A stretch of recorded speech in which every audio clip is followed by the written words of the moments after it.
नमस्कार मित्रों, स्वागत है आप सभी का स्टडी आईक्यू में। मैं हूं आपका दोस्त राहुल सायगांवकर। आज हम लोग चर्चा करने वाले हैं इंडिया और यूएसए के रिलेशंस के बारे में। हम जानते हैं कि recently Indo US 2+2 dialogue was held in Washington DC. तो इसके बारे में हम लोग चर्चा करेंगे। 2+2 डायलॉग होता क्या है, इस इंडो यूएस 2+2 डायलॉग में हुआ क्या। सबकी नज़र थी कि इंडिया और यूएस अपने संबंध और भी स्ट्रेंथन करेगा थ्रू द 2+2 डायलॉग। लेकिन इस डायलॉग के बाद जो भी स्टेटमेंट्स आए, जो भी मीडिया इंटरेक्शन हुई, उसमें एक चीज ऑब्जर्व हुई कि इंडिया और यूएस के संबंधों के बीच कुछ तनाव जरूर है। The Ukraine crisis and human rights issue was at the forefront between India and United States of America. तो हम लोग यहाँ पे बात करने वाले हैं इंडो यूएस रिलेशंस के बीच टेंशंस क्यों आ रही है। आप हेडिंग देख सकते हो, Biden's problem with India, what would be the potential problem of USA with India. इसके बारे में चर्चा करेंगे। साथ ही साथ अंत में हम लोग बात करेंगे what to expect next. Of course अभी मैंने आपको बताया थोड़ा सा तनाव है, लेकिन आपको ये ध्यान रखना है कि इंडिया और यूएसए मेजर पार्टनर्स भी है। इंडिया यूएसए का मेजर डिफेंस पार्टनर है, दोनों इंडो पैसिफिक में कोऑपरेट करते हैं, दोनों क्वाड के भाग है, तो पार्टनर्स तो है ही, लेकिन अभी फिलहाल तनाव ओपन हुआ, the tensions were open, statements counter statements आए इस 2+2 डायलॉग के बाद। इसी बेसिस के ऊपर हम लोग अनुमान लगाएंगे व्हाट टू एक्सपेक्ट नेक्स्ट, और एक बहुत बड़ा सवाल उठाएंगे, what will the US administration do, what will be their foreign policy towards India going into future। तो ये रहेगा हमारी चर्चा का agenda. To get to know all this information मेरे साथ बने रहिए स्टडी आईक्यू पे। और अगर आप तैयारी कर रहे हैं कॉम्पिटिटिव एग्जाम्स की, like UPSC civil services, state PSC etcetera, then do visit our website www.studyiq.com। Alternatively आप डायरेक्टली आपके मोबाइल पे गूगल प्ले स्टोर से हमारा ऐप डाउनलोड कर सकते हैं, जहाँ पे आपको सारी इन्फॉर्मेशन मिल जाएगी। इन कोर्सेज से आप अपनी कॉम्पिटिटिव एग्जाम की तैयारी अच्छे से कर सकते हो, आपकी एग्जाम क्लियर करने की प्रोबेबिलिटी ज़रूर बढ़ेगी। और ध्यान रखिएगा, whenever you buy any course on study IQ platform, do use the code राहुल33 which will give you a huge discount of 33%। Do not forget to avail this coupon code. चलिए चर्चा शुरू करते हैं। जैसे कि मैंने आपको बताया, हाल ही में इंडिया की तरफ से इंडिया के foreign minister S Jaishankar, defence minister Rajnath Singh, they visited Washington DC for a 2+2 dialogue. अब ये 2+2 डायलॉग होता क्या है, आई एम क्वाइट श्योर कि many of you know. 2+2 dialogue मतलब एक मीटिंग का फॉर्मेट है जहाँ पे फॉरेन मिनिस्टर, डिफेंस मिनिस्टर दोनों देशों की, यानी कि बायलैटरल मीटिंग होगी जहाँ पे foreign ministers of both the nation, the defence minister of both the nation, they will meet. अब इंडिया की तरफ से S Jaishankar, the external affairs minister, Rajnath Singh the defence minister, they met their counterparts, right, secretary of state Antony Blinken and defence secretary Lloyd Austin. आपको ध्यान रखना है कि 2+2 dialogue India का 4 स्ट्रेटेजिक पार्टनर्स के साथ होता है।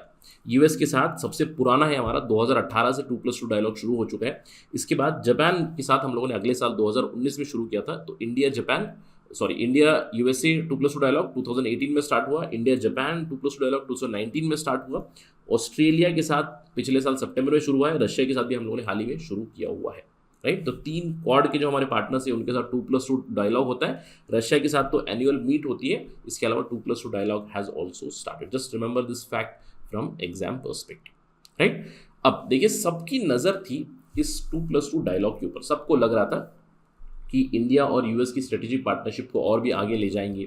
लेकिन इस मीटिंग के बाद कुछ अनाउंसमेंट तो हुई, लेकिन इस मीटिंग के बाद कुछ इंसिडेंट्स हुए। स्पेशली जो यूक्रेन के ऊपर क्राइसिस चल रहा है, इसके ऊपर सभी की नज़र थी। इंडिया ने अभी तक रशिया को कॉल आउट नहीं किया, रशिया को क्रिटिसाइज नहीं किया है openly over the Ukraine crisis. ये एक मेजर मुद्दा है इंडिया और यूएसए के बीच। इसके अलावा ह्यूमन राइट्स अब्यूजेस के ऊपर भी काफ़ी ज़्यादा एक नज़र आई थी, काफ़ी ज़्यादा एक न्यूज़ आई।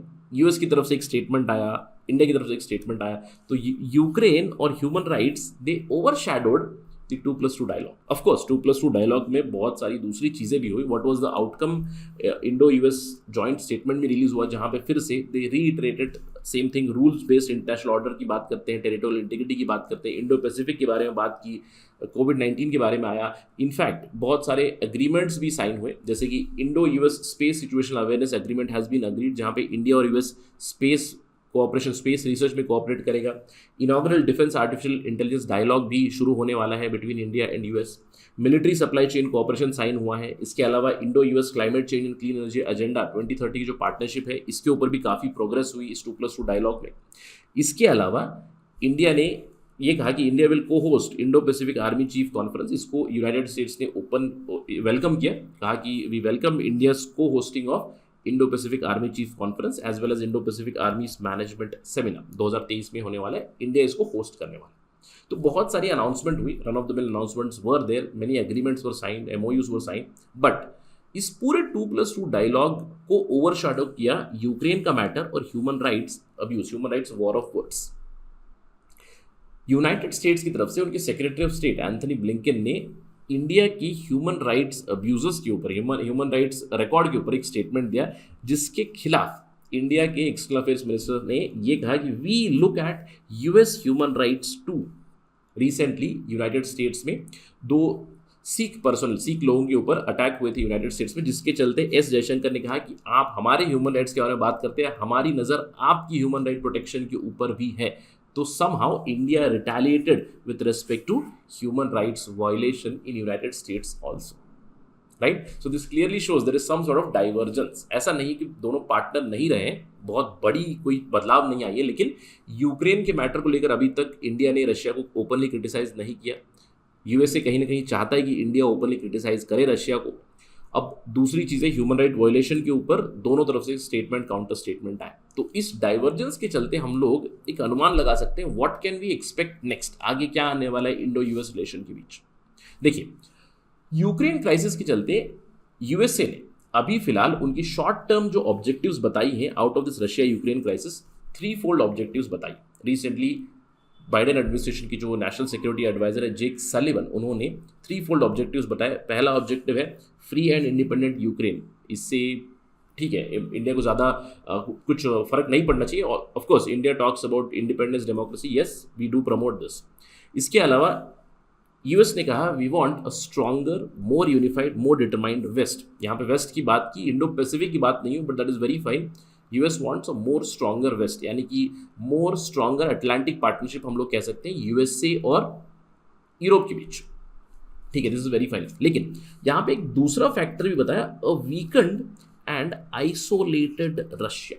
यहाँ पे ध्यान देना है, वीकेंड एंड आइसोलेटेड, यानी कि यूएस की अभी ऑब्जेक्टिव बन चुकी है कि रशिया को वो आइसोलेट करे, रशिया को वीक करे। अब ये अगर इनका ऑब्जेक्टिव है तो इंडिया एक बहुत बड़ा ऑब्स्टेकल है to achieve this for United States of America. क्यों? India is a very big obstacle, India is a very big market, we know that, and India is following strategically autonomous foreign policy. हम लोग सभी के साथ deal कर रहे हैं। अगर रशिया को आइसोलेट करना है तो इंडिया एक बहुत बड़ा ऑब्स्टेकल बनेगा, यानी कि इंडिया और यूएसए के बीच और भी तनाव आगे बढ़ सकता है। देखिए, जब से क्राइसिस शुरू हुआ है तब से इंडिया ने ऑलरेडी टॉक शुरू कर दिए रशिया के साथ कि वेस्टर्न सैंक्शन को कैसे हम लोग साइड स्टेप करें।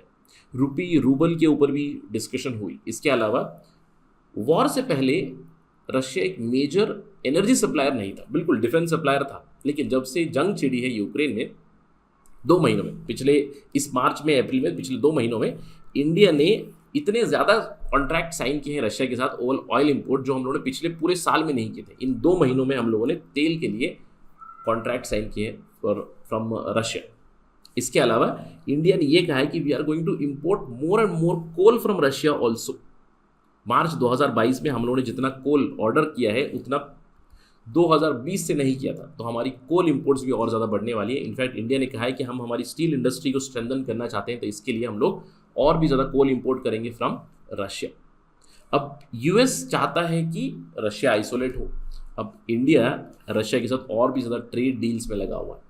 इसका मतलब क्या है कि यूएस के लिए एक बहुत बड़ा ऑब्स्टेकल है इंडिया, और इस पर्टिकुलर 2+2 डायलॉग के बाद हम लोगों ने देखा India did not call out Russia openly, US wants India to do it. इसके अलावा ह्यूमन राइट्स के ऊपर स्टेटमेंट्स, काउंटर स्टेटमेंट्स आए, और अभी उनके एक की ऑब्जेक्टिव में इंडिया ऑब्स्टेकल बन रहा है। तो सभी की नज़र इसी पे है कि how US will respond to this Indian policy towards Russia, क्योंकि इस रशियन पॉलिसी से एक बहुत बड़ा सवाल उठता है यूएस एडमिनिस्ट्रेशन के लिए। A bigger worry for USA is the Indian approach to Russia. It leads to more fundamental question कि is India a reliable ally against China, क्योंकि जो मेन कंपटीशन है यूएसए का वो रशिया के साथ नहीं है। Of course they want weakened Russia, they want isolated Russia, but India has sided with Russia to some extent, India has supported Russia, right. तो आगे चल के यूएस के सामने एक सवाल जरूर बनता है, is India reliable ally against China, ये भी सवाल बनता है। तो देखते हैं कि क्या पॉलिसी रहेगी यूएस की, क्या पॉलिसी रहेगी बाइडेन एडमिनिस्ट्रेशन की, क्योंकि इंडिया ने अभी एक clear cut autonomous policy follow की है कि हम लोग वेस्टर्न सैंक्शन को साइड स्टेप करते हुए रशिया के साथ डील करेंगे।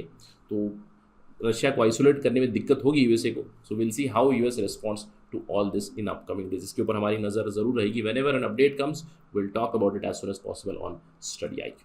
That is it in this particular discussion. Thank you for watching this. Jai Hind.